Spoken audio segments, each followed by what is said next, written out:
ഇതാ തിരുനാവായയുടെ മണ്ണിലേക്ക് ഗവർണർ രാജേന്ദ്ര വിശ്വനാഥ് ആർലേക്കർ എത്തിക്കൊണ്ടിരിക്കുന്ന ദൃശ്യങ്ങളാണ് പ്രിയപ്പെട്ട പ്രേക്ഷകർ കാണുന്നത്. കുംഭമേളയുടെ ദക്ഷിണേന്ത്യയിലെ കുംഭമേളയുടെ ധർമ്മധ്വജം അത് കേരളത്തിൻ്റെ അഭിമാനമായ രാജേന്ദ്ര വിശ്വനാഥ് ആർലേക്കറാണ് ഉയർത്തുക. അതിന് ആ പവിത്രമായ ചടങ്ങിന് പങ്കെടുക്കാൻ വേണ്ടി കേരളത്തിൻ്റെ ഗവർണർ രാജേന്ദ്ര വിശ്വനാഥ് ആർലേക്കർ ഇപ്പോൾ തിരുനാവായയുടെ മണ്ണിലേക്ക്, തുഞ്ചൻ്റെ മണ്ണിലേക്ക് എത്തുന്ന കാഴ്ചയാണ്.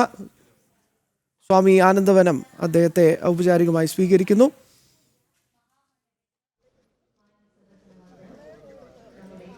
അരുൺ ആലത്തൂർ കൂടി ചേരുന്നുണ്ട്. അരുൺ, ഗവർണർ എത്തിക്കഴിഞ്ഞു. ഇനി പവിത്രമായ മഹനീയമായ ചടങ്ങിലേക്കാണ് ഇനി കടക്കാൻ പോകുന്നത്. അരുൺ.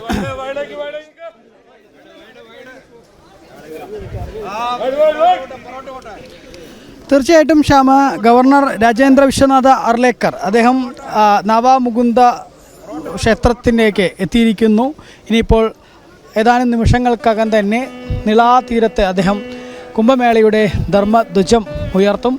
ഏതായാലും ഈ കുംഭമേളയിൽ നമുക്ക് ഇന്ന് രാവിലെ മുതൽ കണ്ടതാണ്, നിളാസ്നാനത്തിനും മറ്റുമൊക്കെ തുടക്കമായിരുന്നു. അതിനുശേഷം എല്ലാവരും ഉറ്റുനോക്കുന്ന ഒരു ചടങ്ങ് അത് ഈ കുംഭമേളയിൽ ധ്വജാരോഹണമാണ്. ആ ധ്വജാരോഹണത്തിൻ്റെ നടപടികളിലേക്ക് കടക്കുകയാണ്.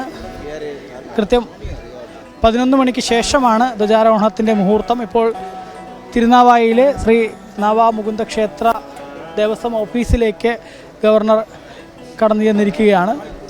അവിടെ നിന്നും ഏതാനും നിമിഷങ്ങൾക്കകം തന്നെ അദ്ദേഹം ഈ ധ്വജാരോഹണ ഭാഗത്തേക്ക് എത്തും എന്നുള്ളതാണ് നമുക്ക് മനസ്സിലാക്കാൻ സാധിക്കുന്നത്. സ്വാമി ആനന്ദവനത്തിൻ്റെ നേതൃത്വത്തിലായിരുന്നു ഗവർണറെ ഇപ്പോൾ ഈ നവാമുകുന്ദ ക്ഷേത്രത്തിന് മുന്നിൽ വെച്ച് സ്വീകരിക്കുകയുണ്ടായത്. ആ സ്വീകരണത്തിന് ശേഷമാണിപ്പോൾ ഗവർണർ ദേവസ്വം ഓഫീസിലേക്ക് കടന്നു ചെന്നിരിക്കുന്നത്. നിരവധി ഋഷിവര്യന്മാരും സന്യാസി വര്യന്മാരുമൊക്കെ ഇപ്പോൾ ഈ നവാമുകുന്ദ ക്ഷേത്രത്തിൻ്റെ ഭാഗത്ത് നിളാതീരത്ത് എത്തിയിട്ടുണ്ട്. ഏതായാലും കുംഭമേളയുടെ ധ്വജാരോഹണം, ആ ധ്വജാരോഹണം അല്പസമയത്തിനകം തന്നെ നടക്കും എന്നുള്ളതാണ്